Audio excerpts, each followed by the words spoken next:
Hello, Frog fans. Welcome back to Postgame Beers Podcast. We are the Lupton Drinking Club. I am your host tonight, Kyle Malloy at YellMK on Twitter, joined by my co-host, Jacob Sailors at JD Sailors. We've got the full crew here tonight. Crazy Ray Cartwright, our producer, the Sultan of Set, Martin Guerrero, and, of course, our horse, Garrett Evans. Jacob, quick question. I'm going to throw it to you. When you're thirsty for an iconic, legendary Finnish drink that's refreshing and delicious, what do you go to, my friend? I go to Long Drink, MK. Have you ever heard of Long Drink? I have. Have we talked about Long Drink in a while? It's been a minute. It's been a minute. Okay, let's talk about Long Drink. There's a bunch of flavors. If you haven't had one, there's the traditional citrus, which is delicious. There's a zero sugar option, which I'm holding in my hand right now. Hopefully you guys can see it. I've got a couple peaches. I can see you guys holding I'm drinking up as well. A peach right now. There's a strong one. It's a black can, 8.5%. Don't forget about the big black can. If you're looking for something fun, we've got cranberry. There's peach. Anyway, we had a blast hyping this up when we first started, and now we're back with Long Drink. If you guys haven't had one, run to Specs, run to your favorite liquor store. It's awesome. Back again. The Finnish legend of 1952. That's right. Thanks for Long Drink for sponsoring the pod. We're going to talk about Hell's Half Acre later on. That's just a tease. Jacob, how you doing? Stay tuned for Hell's Half Acre.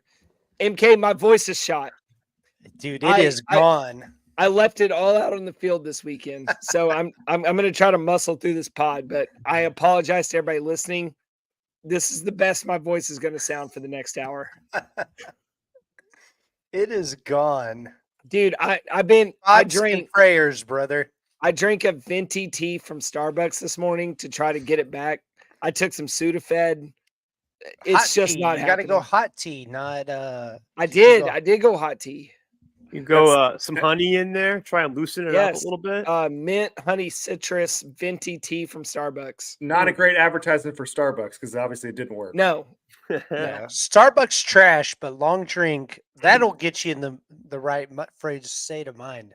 But I will try to find a way to fight through it. I promise. All right. So we had a nice weekend at Lupton. We had a good 3 games where I think the Frogs came out on top, and we're going to talk about all of them. Was it nice? Nice. We'll figure it out. Jacob, you wanted to start off with something. What was that? Okay, so this is a story about how the Frog fam is actually a family and not just a saying, okay? So we have a good friend of the podcast. His name is Spencer Jackson. You guys all know him. Well, I do. Yeah, everybody's nodding their head. Sorry, I was muted. Yes. Spencer, good dude. Yeah. So he popped up in our ats after the Friday game, and somebody responded and said, "Hey man, glad to see you're on the mend after what happened." And Spencer being a longtime friend of mine, I was like, what the hell is going on with Spencer? So I give him a call and I say, dude, hey, how you doing? Are you okay? And he said, well, I'm better now, but I spent the last 5 days in the hospital. And so he starts telling me, he said he caught a fever and he was at 103 for 5 days straight. So he finally went to the emergency room and they ran some tests on him, found out he was, he had pneumonia. Not fun. I had a fever for about 12 hours, and I can confirm it was the most miserable I've ever been in my life. Was that when you were patient 0 for COVID back in 2019? Oh my goodness, no. Yeah. No, that was not when I rang in. I rang in 2020 in the hospital with a illness they couldn't figure out. Yeah, so for those who don't know, Ray took a trip to China late in 2019. To Wuhan. He came back and ended up in the hospital. I needed some of that Wuhan Chinese food, and I got my fix and then some. All right, so so they diagnosed him with pneumonia, and he was like, I never thought as a 35-year-old I would catch pneumonia, but here I am. Oh, yeah. What an old man. So, Spencer being the big Frog fan that he is, I'm sure he was talking about, hey, I need to get out of this hospital so I can get to Lupton and cheer on my Frogs. Well, turns out somebody in the hospital that he talked to is good friends with Sonny Dykes' sister. So they contact Sonny Dykes' sister, who then contacts Sonny Dykes. Oh my God. This is such a Spencer story. For those who don't know Spencer, this dude always finds himself in the most amazing situations. No doubt. I forgot to upload this video, but I'll just tell you about it. So Spencer's in the hospital. Next thing you know, Sonny Dykes' assistant is walking into Spencer's hospital room and introduces herself and says, hey, I'm here on behalf of Sonny Dykes. He wanted to be here, but he's flying out to Philadelphia today. So here I am. And we brought you a signed football helmet from the team. We brought you a signed football. And then she plays a message from Sonny Dykes saying, Spencer, hey, sorry you're going through what you're going through. I hope you get better soon. Hope to see you out at all the football games this fall. When you get better, we want to have you out at spring practice and meet the team. Oh my God. Okay. Dang, man, that's incredible. Golly.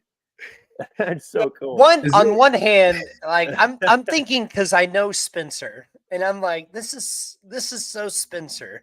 It is. Yeah.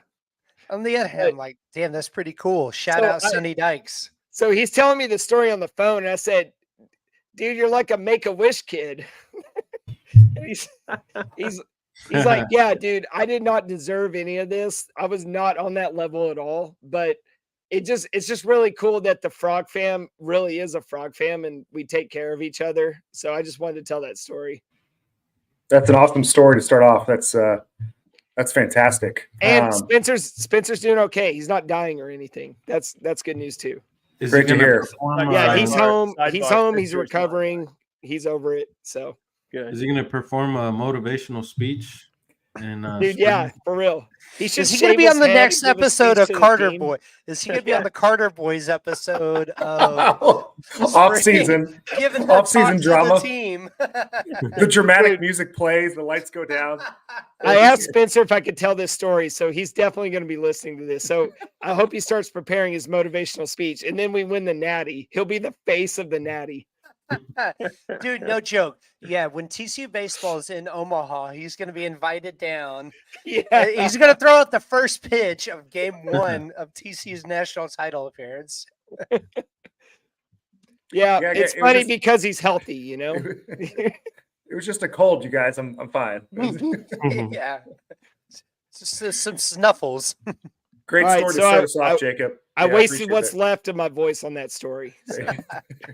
Well, hey, we finally have some games to talk about, which I'm pumped about. We do. We're not projecting. We're not, trying to pretend like we know what's going to happen. We actually do know what happened, which is the Frogs swept Florida Gulf Coast over the weekend. We're going to start off by going game by game.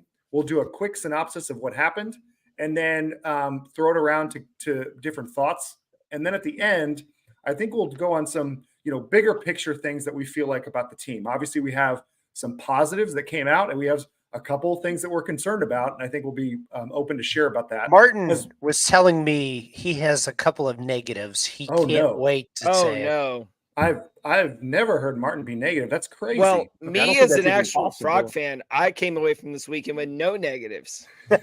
Well, Ray is always talking out of his ass. No. Especially when he's had 2 beers. Well, long drink is back, so now we get long drink Ray. Yeah. That's right. Cheers, brother. Welcome to the pod, Long Drink. Let's start off with game 1 on Friday night. Frogs go up early, scoring a couple early on, but it's the third inning, which would become the bane of the existence for the Frogs all weekend. The wheels fell off in the third inning. Peyton Tolley was on the mound, his debut as a Horned Frog. We were excited to see him. And for the first 2 innings, he struck out 5 batters. And so we're like, national championship. Let's go. But in that third inning, he gives up 4 earned runs. Caden Parker comes in for relief just after that and gave up 5 earned runs himself. So in the 7th, we're looking at a game where Florida Gulf Coast is up on the Frogs 9-3. It was in that moment that Martin looked over to me and said, if we don't score here, I'm leaving the game. And what happened? Martin or me? That was Jacob. Well, I think that might have been all of us, but Martin specifically said it. No. I was All never right. going to leave. That was specifically Jacob. Bandwagon. In my defense, my dog is at home. I live in Dallas. The game was taking forever. And I said, I'm probably better off just calling it a night, going to get my dog, and getting out here tomorrow for game 2 if they don't show some sign of a comeback. But they did, and I stayed. I was there till the end. So what happened I don't want next? to hear crap from anybody. We had home runs by Anthony Silva and Chase Brunson. We'll talk about a little bit later on. And at that point, we were in business. So Frogs would go on to score 7 unanswered runs from that point on with the help of Zach Collier, our relief pitcher, who basically left the Eagles in shambles the rest of the game. And the game was won. Everybody's seen the video. Everyone knows what happened at this point. But the bottom of the 9th, Jack Arthur strikes out. The catcher drops the ball. So Jack runs to first base. It's an errant throw. And Peyton Chatnier, our new transfer from Ole Miss, scores all the way from second base to win the game at the bottom of the 9th as a walk-off win. The walk-off strikeout. Jacob, you filmed that entire last segment. You posted it. Everyone's seen the video a million times.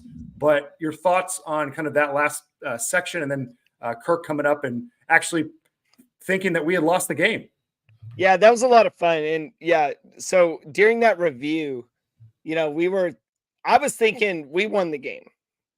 I didn't think they were going to overturn that call. I was a little annoyed they were reviewing it at all, but I understand it was a game-winning play, so they have to give Florida Gulf Coast the benefit of the doubt and review it. But talking to Kirk, he was like, I think he's out. And I'm thinking like, why? But he does what a lot of people do when watching any sport. It's hedge your emotions, expect the worst, and then just be happy if it works out. But do we want to talk about that play right now, or where do we want to go with this? Because we could talk about Zach Collier coming in as a transfer and absolutely winning the game for us, really, like keeping us in it enough for our offense to win it, or we can go in a number of different directions. I want to know how cold y'all were watching this game. First off, frozen, and I was screaming when we started to make the comeback, it started to feel real. I was screaming every at bat. And I look over to MK and I'm like, when was the last time we yelled like this? Last year, but yeah, it's been MK's voice recovered. MK's voice recovered. Mine did not. So I apologize. Going back to the question, Ray, it was chilly. I had on a couple layers up top and bottom, had gloves, and the beers helped as well. But it was cold. It was very cold. Fortunately, we didn't have a ton of wind, but I feel like the temperature dropped about 20 degrees from the start of the game. Yeah, because I can tell y'all, I was nice and warm watching from the radio booth during the game. I think we should start at the top with Peyton Tully's outing. There you go. Because he looked like Martin said, he looked like Cliff Lee to start the game. And then Martin, you rewatched it on TV the next day. You had some interesting notes. Do you want to talk about that? Yeah, so you know how we talked about him before the season on our pitching preview? I said he was crafty. Like, he gets a lot of strikeouts, but he doesn't really blow you away. He doesn't have like a 95 plus, which is usually what high strikeout guys have. But rewatching it, he moves that fastball. Like, he hits the corners. He has that Cliff Lee command. Like, he can put the ball wherever he wants, and it's not like a hittable pitch. It's in a tough place to hit, and he's not just throwing it in the same location over and over and over again. It's like he's getting it everywhere. And go ahead. I was going to say, is that something y'all noticed early on from Tolle is that every pitch that was called was a fastball. There wasn't much breaking stuff those first 2 innings. Yeah. Yeah, when I was rewatching it for the first like 7 batters, I think he only threw like 2 sliders. And he was only sitting about 90 miles an hour too. So I don't know if it was his release point or what that was really deceptive. And maybe it's what you said, changing locations. yeah, because there was like nothing middle, nothing nothing that was easy to hit. And we talked about during the game, maybe it's sometimes guys who are so long, have long wingspans, they release the ball closer to the plate. So maybe it's actually looks faster than what it actually is reading on the gun. And then like the 2 sliders during the first like 6 or 7 batters, it wasn't even like to get a strikeout. It was more like to show him something different, keep him off balance. But so then I think there was 1 out in the 3rd inning. The second batter, it was 0-2 count, and he threw a strike, and the umpire missed it. By the way, he kind of sucked. The umpire on his So bad. That was like his first game ever. I don't know, but so he missed the call, and the next pitch, Bowen is set up inside. I think he missed his spot, and it's outside, and the guy laces it to right field for a single. And I think Tolle might. I don't know if I'm thinking too much about this, but maybe he does not do well in the stretch because it kind of fell apart after that. Does anybody have like play-by-play pulled up? What do you mean by that? I mean, some pitchers just like to pitch out of the windup versus out of the stretch. Yeah. Do you Like want to hear the Jarvis? 3rd inning breakdown? Yeah, go ahead. After All right, the single. So yeah, we have a strikeout looking, then a single, then a hit by pitch, a wild pitch, a walk, a single by Ian Farrow, who, my God, like a lot of people said on Twitter, if he wants to transfer to TCU, let's have that conversation. But continuing on, we have a double, a hit by pitch, a strikeout, and a ground out. And I think we'd already changed pitchers by then. I don't know. Maybe we didn't. No, he finished the inning. Okay. So he finished with a strikeout and a ground out. Yeah. Yeah, and on that first single is whenever he got squeezed on strike 3. And then it was like 0-2 count. Like softly hit one out to right field after that. I do wonder how the game would have played out if the umpire would have just called strike 3, do his job, but prevent somebody from getting on base. But who knows? So Jackson Day brings up a comment in the section. It says Tolle also kind of got screwed by the third base umpire jumping in front of Ryder Robinson on a ground ball. This was kind of a theme for the weekend. I felt like where there were what do you call it? Like the sliding door moments where had this not happened, an inning would be over and you wouldn't have given up 4 runs, or had a ball dropped at a certain point, you would have scored 2 more runs. And obviously they came out on top in each game, but there were a lot of things that they were like, if that, Ryder Robinson, man, I feel bad for the guy, but there were a couple plays where had he made those, that would have kind of ended a rally. MK, can I play devil's advocate? No. I was going to say, if Florida Gulf Coast knew how to read the wind, then maybe the game's a lot different. Yeah, the comeback was definitely assisted by Florida Gulf Coast's inability to catch a pop-up, which was pretty amazing to watch. Because inability is a soft word. And it was all over the field too. It wasn't like it was just one location where they were struggling. It was all over the place. If you're the benefactor of 1 drop pop-up in a game, you feel incredibly lucky. TCU benefited from 4 drop pop-ups in that Friday game. Dude, and it was crazy. And it didn't feel like, well, I don't know because I was in the booth. It didn't look like the wind was blowing that hard, but you would see balls, and only balls that reached above the second deck of Lupton were the ones that would give the fielders trouble, that would start, I don't know, 10, 20 feet in foul territory. And I wouldn't be damned if they blew all the way back in and land 10 feet in fair territory. It was the damnedest thing.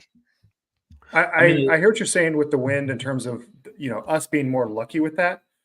It was the 6th or 7th inning at one point, and Jacob, you and I were talking about the scoreboard. It was 9-3, and you said, look, we have the same number of hits. Yeah. Like, and so it wasn't that we were getting destroyed in terms of we couldn't hit the ball.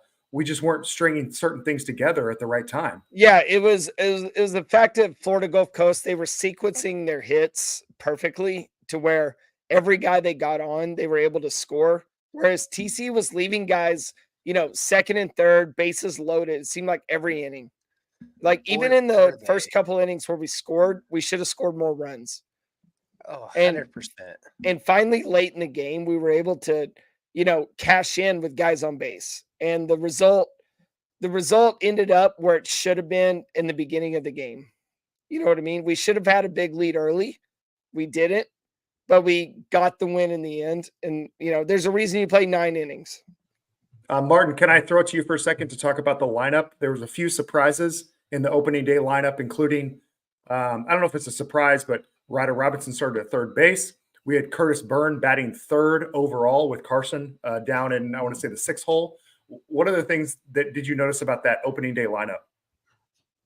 Yeah, I guess the most surprising things for me was Logan batting second and Curtis batting third. But so talking to Carson, with him missing, he basically missed all of fall. So he's kind of behind. So it kind of makes sense why they would push him down lower in the lineup. Maybe if he had participated in fall ball, hadn't had 2 off-season surgeries, maybe he's batting second like he ended last season. And then Logan, I think it was probably too tough to pick either Chatinier or Logan batting leadoff, so they just batted them 1-2. They also like to split up the righties. They like to go right, left, right, left. Was I surprised by Ryder Robinson starting? A little bit. When we talked about the lineups, I think I had Brody Green starting opening day. I think it was. Yeah, I guess I was a little bit surprised. Very well said. I'm kidding. Can you? So let's talk about that a little bit more about lineup construction. We thought, and Martin said this, that it would be either Peyton Chatney or Logan Maxwell at leadoff, and then you had them both 1-2 in the lineup. I mean, just what was y'all's initial reactions to that? That Kurt knows best, and I'm just going to let it play out before I judge it. Like even through all 3 games, we don't have enough data to really judge anything.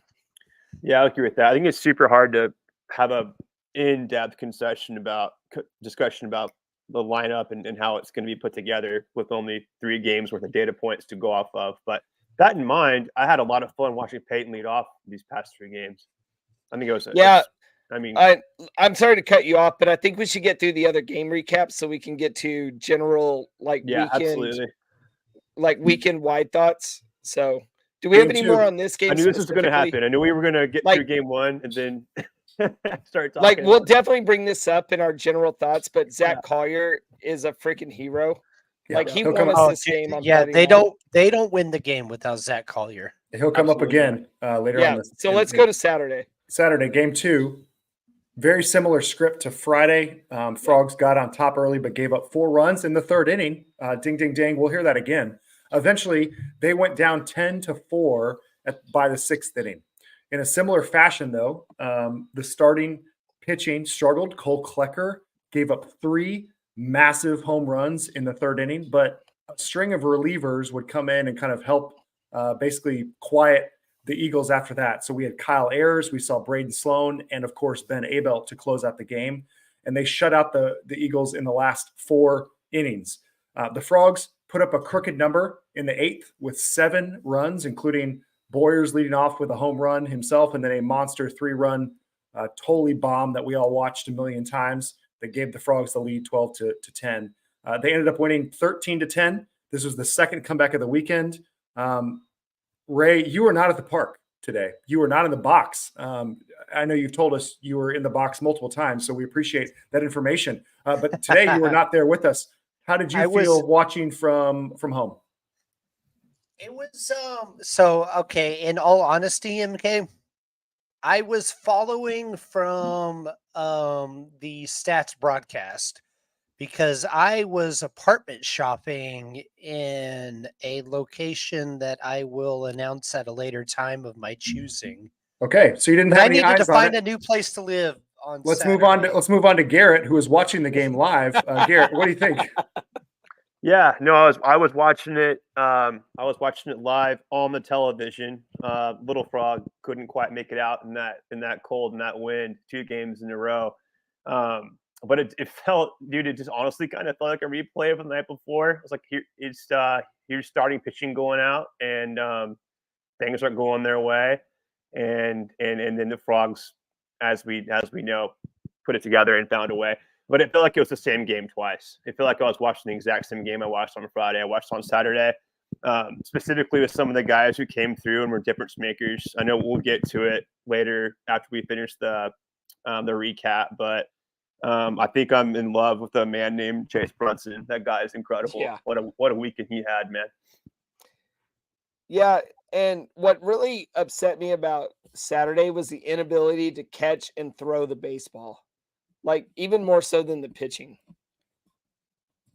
Like, we can talk about specific plays, but I was already annoyed about the defense. And then we had a steal attempt, which we had the guy dead to rights, and then we don't catch the ball at second base to tag him out. And I'm just like, man, this is basic day one stuff. And yeah, I think that so much. I'm just interrupting you. I think that carried over all 3 games was defensive sloppiness in areas that we didn't expect to see it. Yeah, but it really started annoying me on Saturday. That's why I bring it up now. Definitely. Because, like, yeah, Klecker did not have a good outing. But you could have limited a lot of damage by simply throwing and catching the baseball.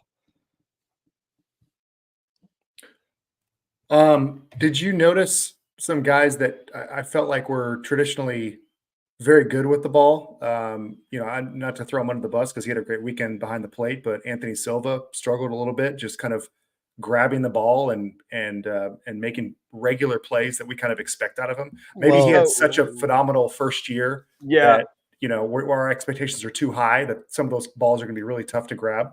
I think it's what we talked about, right? Of like expecting greatness out of the routine, out of that position. Hold on. What are we talking about with Silva? Because I know he had the line drive, but what else was there? I think it was more of handling of the ball, just kind of a few things. I mean, obviously he's getting, pegged left and right with hard ground balls, but some stuff that I expect him to make almost 100% of the plays. And there were some tough balls this weekend that didn't happen. I don't know if we want to single out Silva. I can't think of anything that he did. Like, if we're literally just talking about Saturday, I'm having trouble thinking about anything he did other than that line drive. Because the steal attempt at second that was dropped was by Chatnier. Yeah. Well, I mean, if we're gonna single out people in the infield, Silva probably wouldn't be the direction I would go. It'd probably be the man manning third base. I mentioned Silva. I wasn't trying to single. Like I said at the beginning, I wasn't trying to single him out. In general, we were not making regular plays at third base. Ryder Robinson missed some balls, missed some ground balls. There was one where he jumped up and it was an inch over his glove. For sure. Like you said, Jacob, there was that going to throw the guy out at second base on the steal, and Chatnier just missed the ball. Right. I mean, and then there was a fly ball that Curtis couldn't track down at first base, on game one.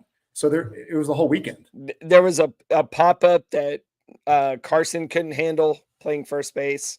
There was a double play ball that the throw got wonky on the turn from Chatnier. It should have been a double play. Mm-hmm. So yeah, there was a lot of defensive plays, and it carried into Sunday. Not to jump ahead, but as y'all are watching the first two games of the series, are y'all thinking that the defense has been letting the pitching down, or vice versa? Both. Yeah, I would say both through these 3 games. Like there were some innings where the pitch, you could blame the pitching, but it's like, how can the pitching get 6 outs in 1 inning? Yeah. That it's tough when, like I talked about those sliding doors moments when had one thing happened, you could have seen a starting pitcher last 5 innings instead of 3. All right, let's move on to Sunday before we lose the script and start talking about weekend generalizations again. All right, game 3 on Sunday. Frogs struggled again in the 3rd inning. Zach Morris, our transfer from Arkansas, looked great through a couple innings, but gave up 4 runs. So that's the 3rd game. We're giving up 4 runs in the 3rd inning. How many runs did we? So every inning this weekend, every 3rd inning this weekend was 4 runs in the every 3rd inning gave up 4 runs. If you combine all of the 1st and 2nd innings together, they gave up 1 run the entire weekend. Yeah. And that was today? Yes. First inning today. Ian Farrow included in that. He looked great all weekend. I mean, awesome player for FGCU. They traded leads back and forth. TCU took the lead back in the 6th inning, never relinquished it at that point. There were 2 wild pitches where Chase and another player scored. Really, that kind of riled up the crowd. That's when I stayed home today, but I could really hear that coming across where the pitchers scuffled after that. They could not really get over how loud the crowd was. Tolley knocked in 2 runs on a single, and we put up a 6th spot. So Frogs sweep FGCU, winning the last game 11-6. And I mean, it's hard to be upset at a sweep. There's a lot of concerns, but today was a fun day. You guys were out there. Yep. Dude, when Chase scored on that wild pitch, the ump had to get between him and the pitcher and walk the pitcher back to the mound. It was the most funniest thing I've ever seen. Chase was under him and getting up quickly. And I think the pitcher, obviously, number 1, he was upset. Number 2, his feelings were hurt because he gave up that, pass ball.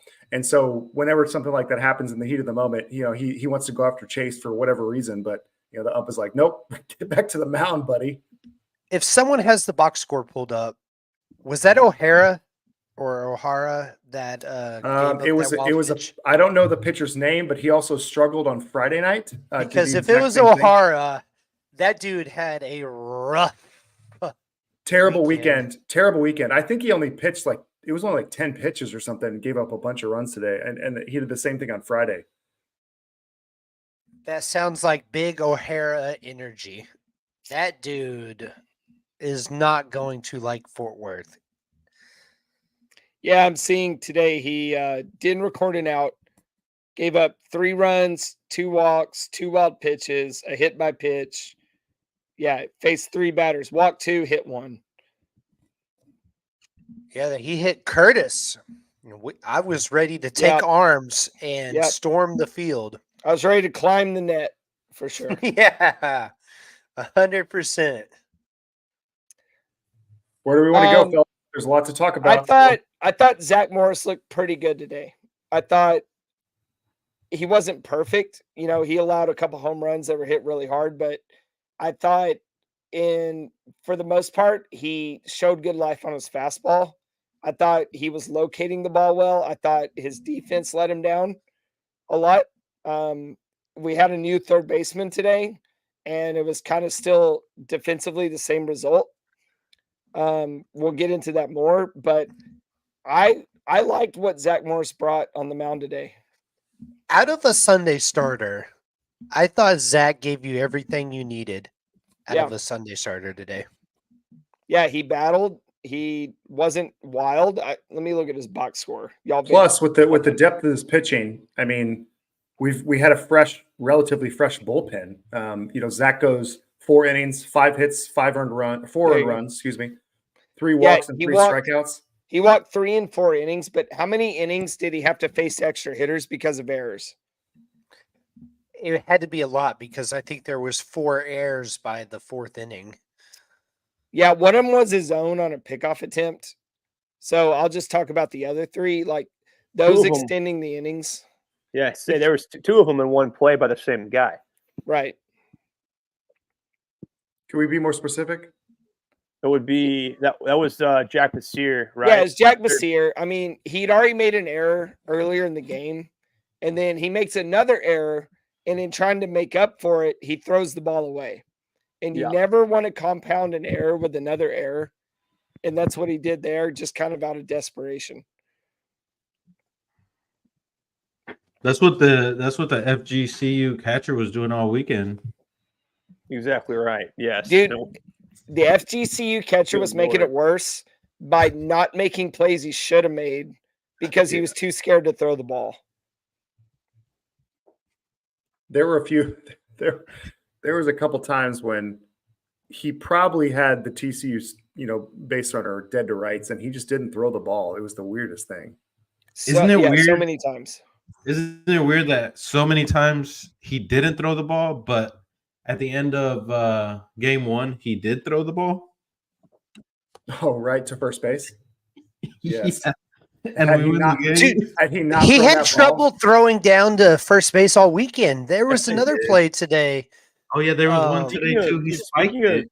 Of him trying to throw people out, how many bases did Peyton steal this weekend? He got He had 3 in the first game, Yeah. which was funny because I'm reading the recap real quick, and they're like, TCU had multiple or 3, steals in the first game, multiple steals for the first game of the season. And I was like, oh, all 3 of those were Chatnier. Yeah.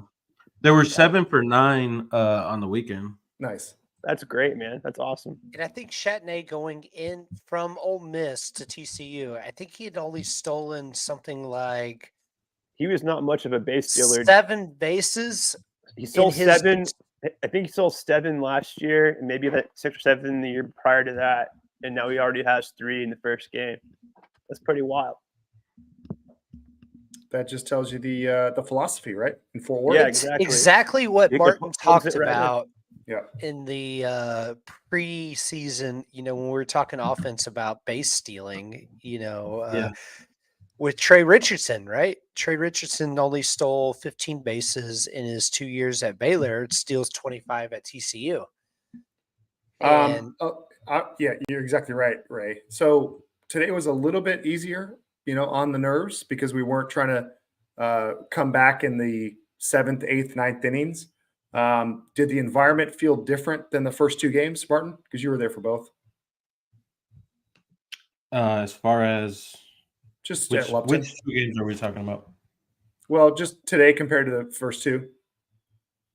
It was a comeback technically because we were down by 1 run, but it wasn't like a massive 6-7 run in it, comeback.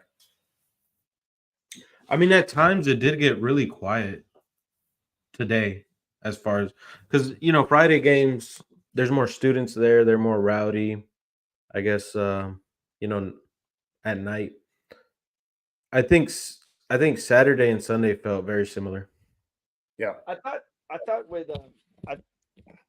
thought with Saturday, the crowd didn't really get into it till late. Yeah. I thought the crowd was pretty into it today for the most part, but especially late. But I think by the time Sunday came around, you weren't really worried. because you've seen FGCU play two full games, and they're not good at anything except hitting for power. They don't pitch well. They don't play defense well. Certainly don't feel very well. Like, you didn't think TC was in danger today after winning the first two games. All right. So on that topic, one of the positives I wrote down was obviously just the fact that we have a team that believes, right, that they can win any game. Down 9-3 in the first game, down 10-4 in the second. Then they obviously gave up 4 in this, in the third inning today. They believe they can come back. So we can. Yeah, they believe they can come back, but they're also way more talented than a team like Florida Gulf Coast. You know what I'm saying? Yeah. Yeah, for sure. Like, you don't even have to play well, but you're still that talented. Yeah, it was kind of like almost wait until you get into the pin. Yeah, I think it kind of felt like no disrespect to Florida Gulf Coast, but it kind of felt like a play with your food moment. Like we were expecting them to score runs and expecting them to come away with a way to win these games. And it's just like you're watching kids who are clearly way more talented than the other team kind of play with the food a little bit. Wow, it's like dad saying I win and just beating his kid. You said no disrespect, Garrett, but we just lost all our Florida Gulf Coast listeners. So thanks a lot. The disrespect is huge right now. But they can hit the shit out of the baseball, though. Yeah, when I was rewatching, man, good lord, that one kid today smacked the hell out of the middle of the scoreboard. God, dude. Yeah, Pharaoh. Yeah, Pharaoh. It was Pharaoh again. He can walk like an Egyptian over to Fort Worth and play for this squad anytime. Yeah, 100%. When I was rewatching the first game, Ray, I know you're the producer, but I'm gonna need you to delete that. Whatever the last 15 seconds you that just was a quality joke. Come on now, Pharaoh. Oh my God! Did the walk? All right. So yeah, as the resident dad, I got it right away. I just wasn't happy about it. I'll give him a thumbs up for that one. I just saw the arm movement, so I was trying to process it. I got there. Oh, we are having fun. Martin, where you at, man? We cut you off like 7 times. Just waiting and make sure Ray's done. Okay, he's muted. All right. So while I was rewatching the first game, Chuck Lemondola was talking about they were supposed to play Lindwood this opening weekend. I don't even know where Lindwood is, but what is a Linwood? I've never heard of Linwood before. Probably would have been 3 wins for Florida Gulf Coast versus 3 losses. Oh, Florida Gulf Coast was supposed to play Windwood, not us. Windwood, yeah. Windwood. So anyways, yeah, so he had scheduled Lindwood because he had so many guys leaving from last year's team. He told Chuck, he did like what a difference that you go from Lindwood to playing a top 5 team in the country in Fort Worth. I mean, the returners did very well. And I'm including Pharaoh as a returner because he spent some time at FGCU, went to Miami for a year, and then he came back. Pharaoh, Lajewski, and Povey crushed the ball all weekend. But it just really surprised me the lack of arms they had and how quick a hook their coach had pretty much on everybody except for the Saturday starter, who's probably their best pitcher and really the only guy who was able to like kind of keep this offense at bay a little bit. Yeah. Martin, did you say he was their best pitcher last year, the Saturday starter? Yeah, I mean, it wasn't really saying much. No, it's not. But I'm just curious because their best pitcher last year, if that was him, he had like a 5-something ERA. Yeah, he had a 5-something ERA. He threw the most innings out of that team. He made the most starts. They had a couple guys drafted, but both of them were like injured. Their second best pitcher had over a 7 ERA. I mean, these guys won 40 plus games by hitting Yeah. 10 runs apiece. You know, they mashed the ball last year. I think we expected when they lost, 60, 70% of their home runs that was not going to happen. But they are right back to where they were last year of just hitting the ball like crazy, but also giving up the same thing, on defense. Yeah, I guess they got a type when they recruit. Hit the shit out of the ball. They don't really care if you can catch it. Which probably works against most teams in their conference. Yeah, what are they in the A, son? Yeah, it's not going to work here in Fort Worth against us. I mean, it almost did.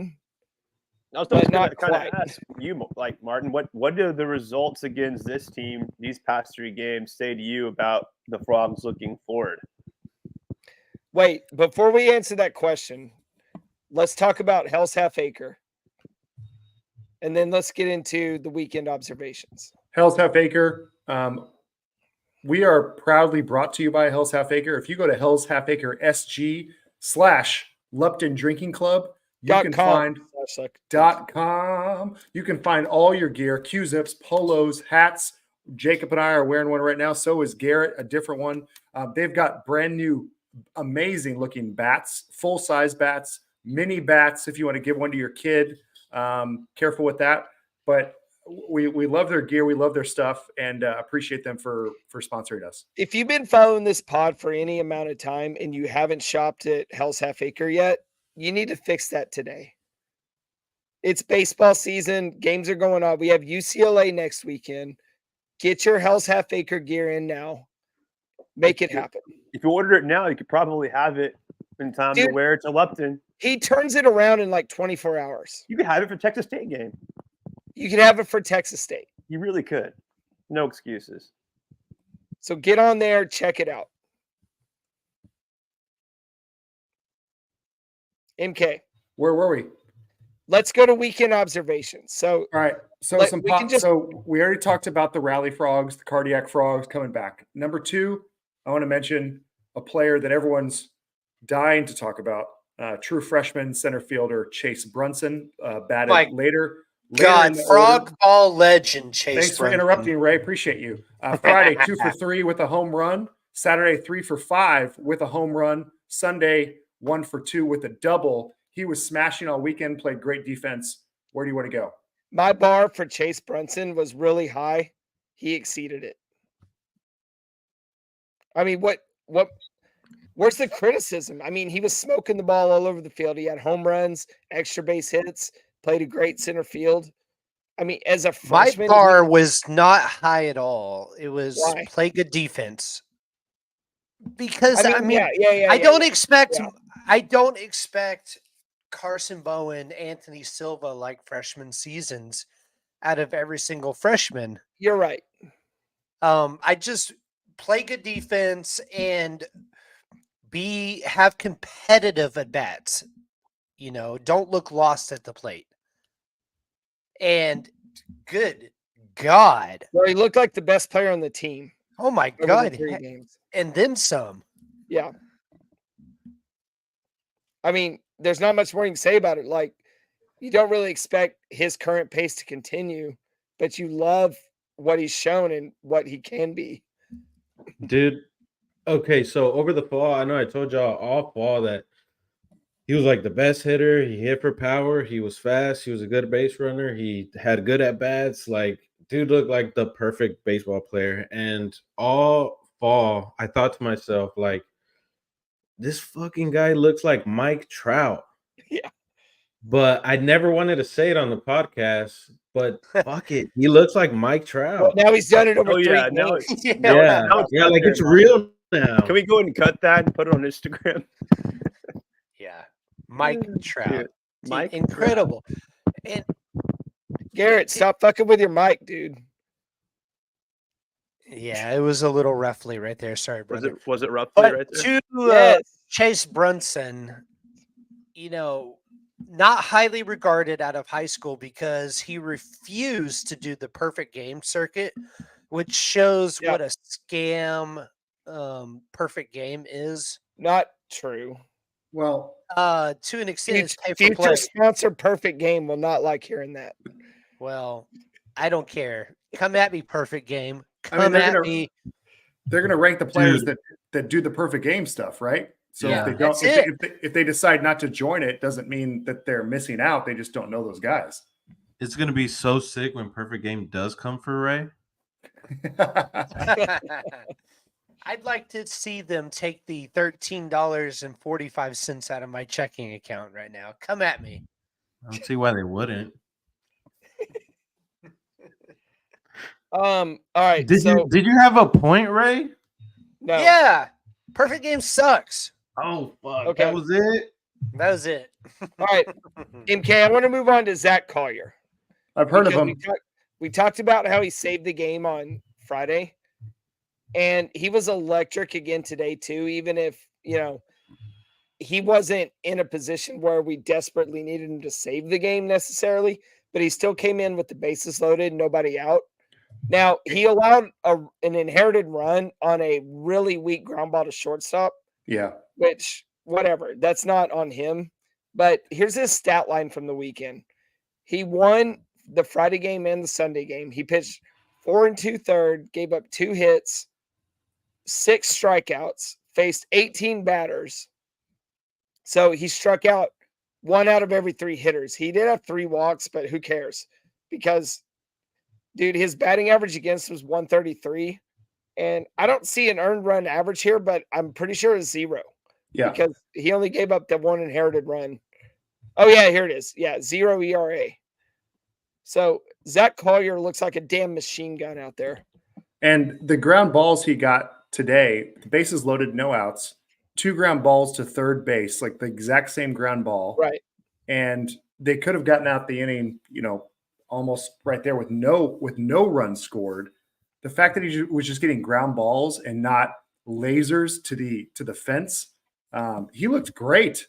He had, unbelievable performance for him over the whole weekend.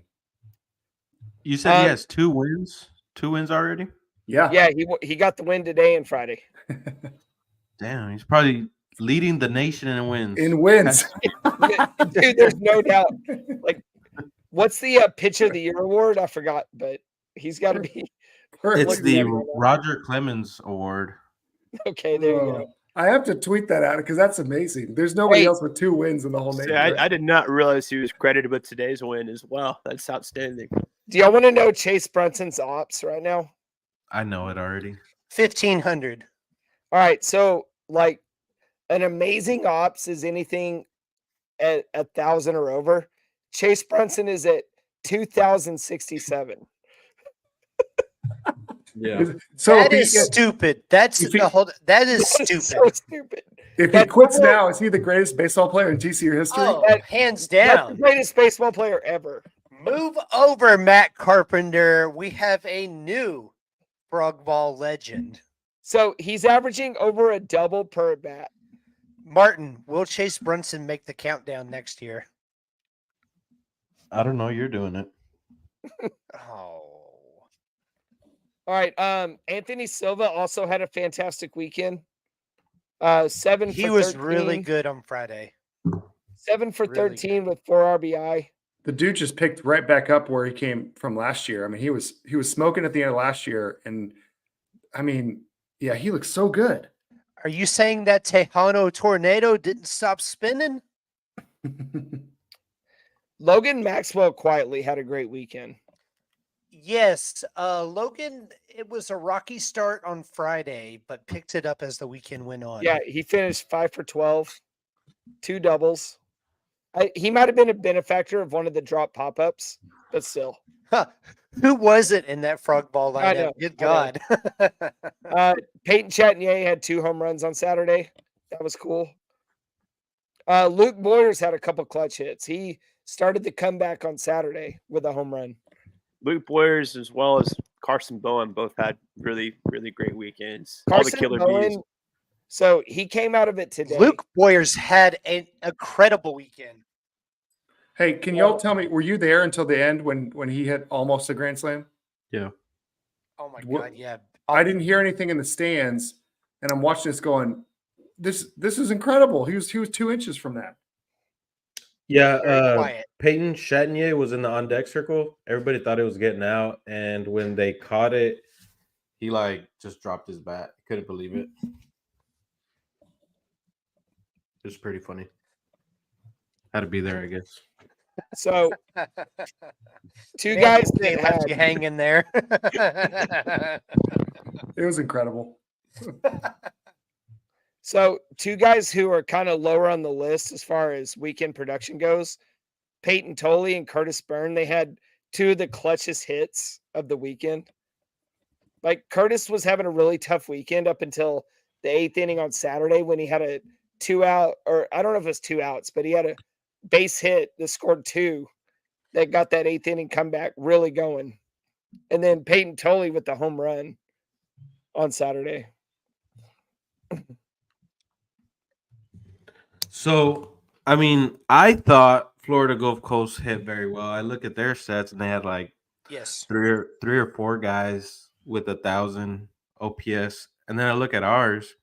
We have 7 guys. Yeah. 7 starters with 1,000 OPS. Yeah. And then Chase Brunson, 2,000. 2? You put It's 2 on it? insane. Yeah, I've never seen a guy with ops over 2, like 2,000. I mean, I have a question for y'all. Who is the most impressive TCU hitter this weekend, in Chase y'all's Brunson. opinion? Dude. Got to be Chase. Like Yeah. we just talked Okay. about it. I think we knew the potential of Silva. He had a great weekend, but I think we saw that last year. Carson Bowen finally had things connect today. Yesterday, I didn't mention this, but he had 2 line drive lasers to right field that had they been anywhere else, 10, 15 feet, they would have dropped for a double. So And- he was hitting the ball real well, but I think no one expected that from Chase. I was going to you're say, Ray, sleeping. the people we don't expect it from would be Luke Boyers. I did not expect the weekend he had. Stop touching your mic. I'm I'm gonna not come touching kick your Oh ass. my god, dude, get a real mic. Okay. I thought Yes, this one was Luke better. Boyers was No, you great. keep touching it. Yeah. Hand off. I- Better. Ish. Not so great now. All right, Ray, continue Yes. your point about Luke Boyers. Luke Boyers was incredible because the TCU fans have been riding Luke Boyers all offseason into this season. What do you mean, and TCU fans? We've been riding Luke Boyers. This podcast has been running. Everyone. Yeah. Everyone. Don't And put it off he on the TCU only fans. won- Only struck out once this weekend, which is huge for him. Made great contact. But the player that impressed me the most was not Luke Boyers. It was Peyton Chatnier. What? Chatnier. That's definitely wrong. Chatnier. Chatnier? And Dude, the I'm going to question- butcher this name It's like all you're year. ordering a Chardonnay, but Chardonnay. question- Yeah, I'm just going to call him Peyton Chardonnay. What if you just called him second base Peyton? Peyton Chardonnay, order me a drink. Thank you. Because all you heard from SEC fans all off season was, oh, great defense, but that bat is sus af. Who's It talking to was- SEC fans? I was. Because I was in every SEC space this off season trying to learn as much about college baseball as possible. And you just hear all these people shitting on the dude, and all he did was come out. Who? Like, yeah, your SEC buddies, but who gives a shit about them? Yeah. He had great defense all weekend. It was awesome. Now, Not just great his- defense. He was awesome at the plate. He had 2 home runs on Saturday. Y'all conveniently glossed over that. Two Two home home runs. runs? We literally talked about it. What are you Yeah. talking about? MK seemed surprised. No, I'm surprised you said 2. Did he have 2 home runs on Saturday? Yes. As we talked about earlier. Well, that's news to MK. I'm not because I didn't know he had 2 home runs doesn't mean I'm shitting on him, Ray. No, I'm not saying you're shitting on him. I'm just saying you're surprised that he had 2 home runs. You gotta glaze him I like legitimately Rays. didn't know that. Is what I'm saying. Yeah. All right. Let's talk about the negatives before MK and Ray fist fight. And I Well- fist fight Garrett. Ray's drunk, and I'm trying to host a podcast in the, Oh, with y'all talk about TCU baseball. He's trying to give to rizz up a guy that we like already. Like we're doing fine here. Yeah, riz him up, bro. Glaze them like Raiders. All right. Oh my gosh. I have So- some questions from the chat. Does anyone want to hear those from, maybe, questions from Twitter? Anybody want those? Let me see who's in I the personally chat. will listen to them. Yes. Jackson Wait, Day. let me check who's in the chat first. Jackson Day's been all over the place, but he actually asked some questions on Twitter. I think we should address. The first one we've asked this. He already asked it, but I think it's awesome. How many TCU players will individually have more home runs than Baylor this season? Oh, hey. Man, great question. I'm glad you said that. The Baylor home run counter and the Peyton Tolley home run counter is even at 1 through 1 weekend. Now, remember, the original question was, would Baylor allow more home runs than no, our would pitchers Baylor hit? hit more home runs than our pitching staff hit? Right, that's right. Okay, so how many? And Peyton Tolley has 1. Baylor baseball has 1. It's right. No, I know. I'm trying to remember what Jackson originally said, though. Was it? That's what he said. Okay. So 1 to 1. Is Baylor still playing right now, though? I think They're they're playing against Tennessee right now. Tennessee, but come on, dude. Tennessee's gonna whoop that ass. Tennessee. Yeah, Tennessee. All right. What's the next question? The chat looks really good. I've The looked. chat is popping. You want questions from the chat or you want questions from Twitter? Let's try to hit them questions both. from Dude. Yeah. Is Chatinier the next coming of Christ at Jackson Day? Next You're damn question. right. No, few at least thoughts. the next coming of Trey Richardson. Hey, I do need to interrupt questions to. We need to talk about pitching. And I will just say, here's my thought on pitching. We know these guys are talented. They had a bad weekend. So I'm not going to freak out or make any kind of conclusions after one weekend. But if we're on here next Sunday night and it's the same results, then we're going to have a long discussion about pitching. That's where I'm at. Starting Agreed. pitching. Starting pitching. Sure. Yeah. No, yeah. Abel was awesome. Collier was awesome. Like we can Col- point out yeah. relievers, but yes, Tolley, Klecker, and to And a Morris. much lesser extent, Zach Morris. Yeah. Because Collier, Abelt, Sloan were awesome this weekend. Sloan, I thought Hoover was pretty good. Lewis, for the most part, was okay. Like we can go down the line on relievers, but Off the air, did Hoover give up a home run? I don't think so, and nor do I care. Because one home run to me doesn't say like good or bad.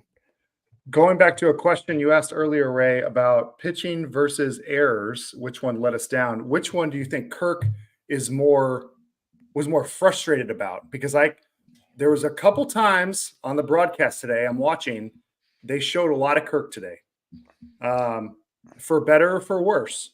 All right, and there were times when he looked frustrated, and to me, I had a hard time deciding what he was frustrated about: the previous error that just happened, or the fact that he had to go pull a guy for the next reliever. I think it was definitely the defense that I he was agree. most frustrated about. I agree. I mean, even kind of alluded. He thought the pitching was fine on Friday. It got off to a good start, shaky in the middle, and then was great at the end. I think the defense was his sticking point for the weekend. Right. I agree. Our guy Colby Googlemeyer, thanks for chiming in, Colby, at Colby Googs. I have a few thoughts. We don't have an All-American, number one. Wrong.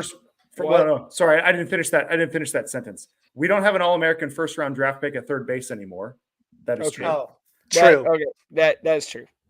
Might have the best two-way middle infield combo in the nation.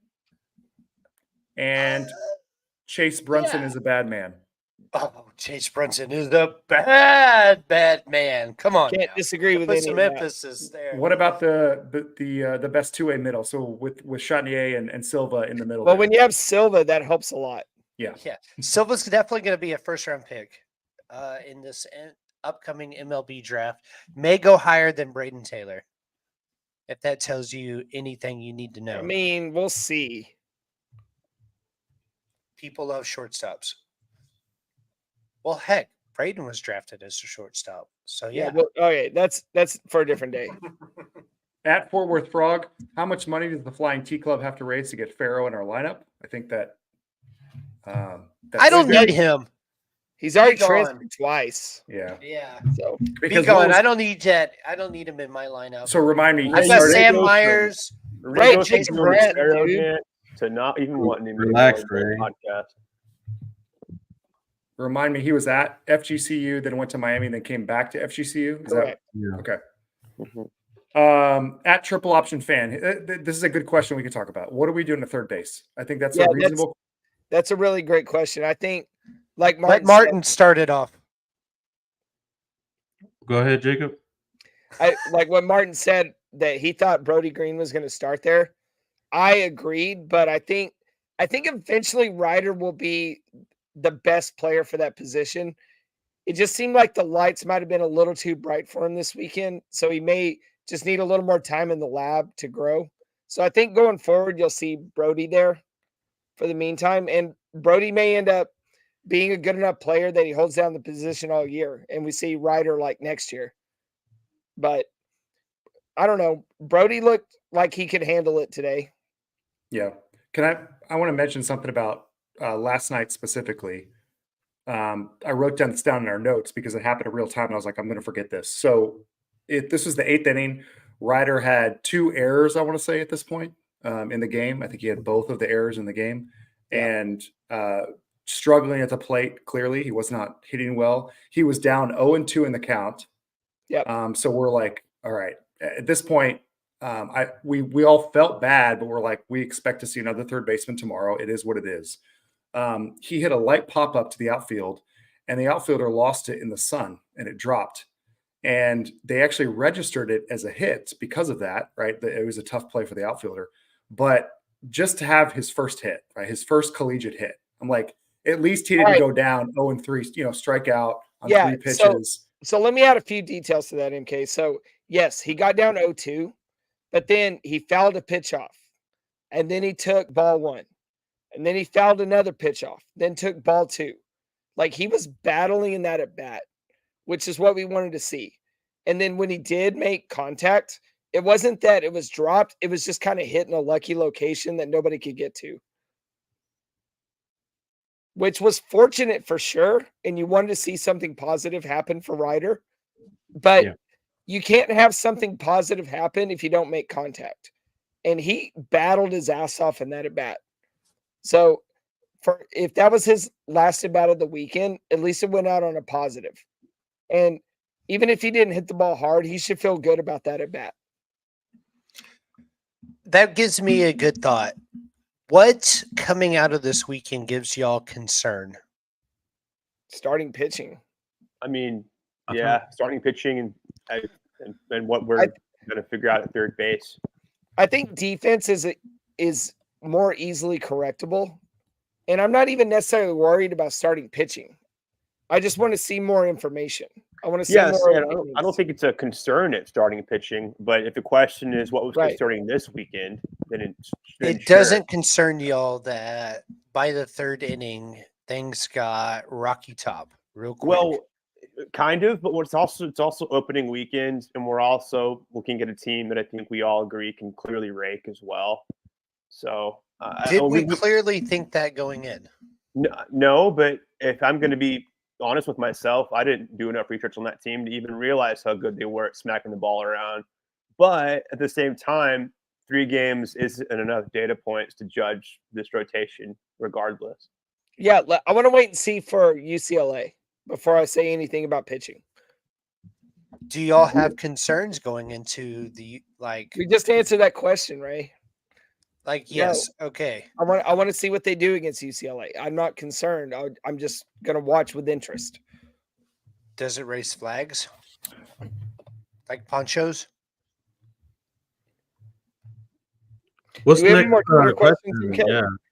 Yeah. So I just want to talk about pitching real quick. So Cole obviously struggled in that 3rd inning, right? And it was the 3rd home run that he gave up that inning. and I was intently staring at him, just curious on his reaction. He was in complete disbelief of what was happening, right? Shaking Right. his head. It was one of those, when you're like, you're laughing because it's so ridiculous, Mhm. right? He was kind of that half laugh type thing. And what I want to take away from that is, number one, obviously he didn't expect it, but number two, he's like, okay, I'm pitching well. They're smacking the ball. If you look at that second home run, I think I showed this to you, Jacob, that short video. Yep. I said, look at the ball placement on this second home run. It was low and it was outside, and somehow the batter got under it and He smoked pulled it. it. He pulled right over the Pulled center it. field fence, He which pulled an outside pitch. you would not believe that result from the pitch in Right. 100 out of 100 times. You would not predict that. So I think, I just don't see that as I'm not concerned about Cole's, start, despite the fact that, that third inning was pretty rough. So you remember, like, when we were previewing guys, my concern about Cole was his low strikeout per 9. And I was like, man, if guys are allowing contact, then there's a chance that contact could end up being unlucky. But the thing is, with Cole, he pitched 3 innings, and he struck out 4 guys.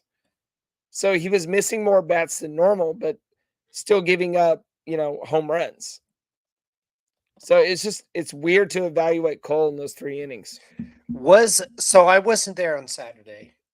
Was those home runs he was giving up, were they cheapies, like wind They dated? looked like they were bombs. Or so they were actual home runs?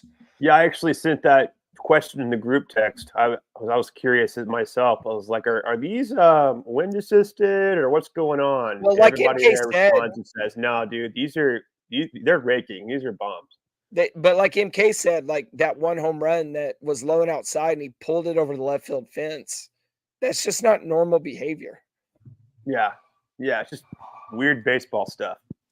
Got a question from William Dixon, our guy. He's asked questions in the past. Appreciate you latching on with joining us, William. So who seemed more comfortable at first base? That was interesting because we saw Carson play on Saturday and Sunday. We saw Curtis start at first base on Friday, and then we'll go on to the next question after that.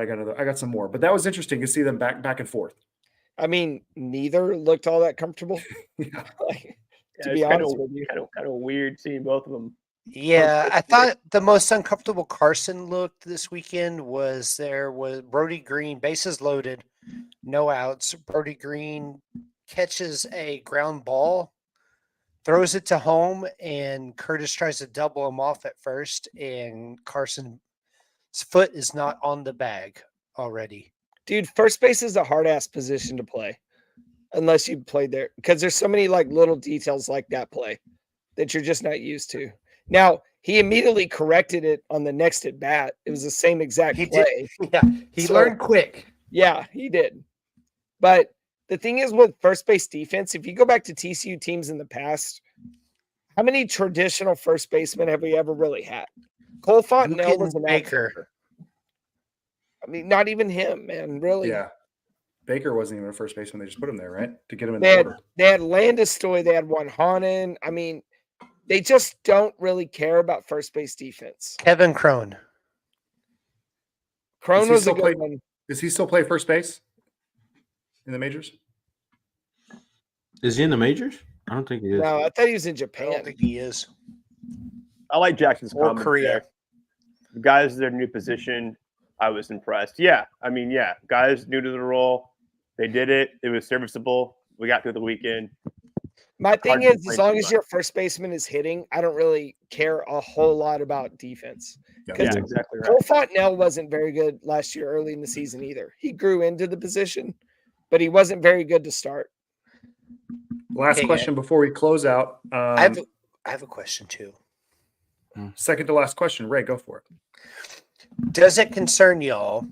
Last year when we started at Globe Life, we scored 37 runs. This year, we only scored 34 runs. Oh, Debate. that- No. Is that a real question? no, he's fucking around. Oh, okay. I was just looking at the last year to compare to this year's starts. 65% of those this year have been after the 6th inning, which is interesting, right? So That the is good comeback research. frogs. Cardiac. Last question from William. Is the batter's eye turning Lupton into a hitter's park, or was it a fluky series with all home runs because of the wind and then two teams having a lot of power? Very good question. Something to keep an eye on. That's another data point question. We're going to have to wait and see on it, but it sure was a All right. weird weekend. There was I have a thought. What? I think it's a batter. Like, it helps with the batter's eye, because I don't know if everyone listened to our Hunter Wolf interview, but he said, damn, I sure wish I had that batter eye when I was playing there. Yeah, it might be a real thing. It might really be. I think, But here's another that thing, is too. a huge help. So we learned on good authority that they recently raised the height of the mound. And pitchers are having a hard time keeping the ball down now. How is that possible? How do you? I don't know. I'm just thought throwing it was it out there. uniform throughout the entire. But it's you don't see umpires going out there measuring it. Is that No. that's a good question. Are we allowed to raise and lower the mound at our pleasure? I don't know. But I mean, that I feel like you could do that advantageously based on the series or based on the year and say, hey, we're going to do this because the pitchers of the opposing teams aren't used to it. But it was from a good source that says the mounds got raised and pitchers are having a hard time with it. Does that include our pitchers? Yes. Or is that okay? Yeah, it especially includes our pitchers. Martin, we're going to close out. So what final thoughts do you have about the weekend or moving forward? I mean, it was a great weekend. Beautiful baseball was played. Amen, Garrett? brother. No, yeah, I agree with Martin. It was a fun weekend. Cardiac frogs in full effect. A lot of fun to see some of these guys contribute, especially getting to see what Chase did. I had fun, man. I'm ready for more. Let's go play Texas State. Let's go on to UCLA. Ray, where you at? Offense is exciting. Need to see some more from the pitching. Starting pitching. Jacob. It was nice to play bad baseball and get a sweep. Hell yes. I agree with that. 3-0. We are 3-0 going into Texas State on Tuesday night. We've got UCLA, which is a huge top 15 matchup next weekend. The weather's going to be gorgeous. We hope to see and meet more of you. If you guys come out to the stadium, we would love to interact. It was awesome to meet folks as they came up and said, we follow you guys. We like what you do. Shout out Braxton. Hell yeah. Baxton, not Braxton. Baxton, sorry. It's Baxton without an R. He actually said that. So anyway, just a lot of fun this weekend to get back out to Lupton. It's our favorite place in the whole world. Thank you guys for joining us live on the chat tonight. We really appreciate it. Obviously, we are on Twitter, Instagram, TikTok, and YouTube at Lupton Beers. Please follow that. Thank you to our sponsors, Hell's Half Acre, and of course, Ray's Long Drink, fourth long drink on the pod. Appreciate you for sponsoring us. As always, go Frogs. Hey, follow us on Discord too.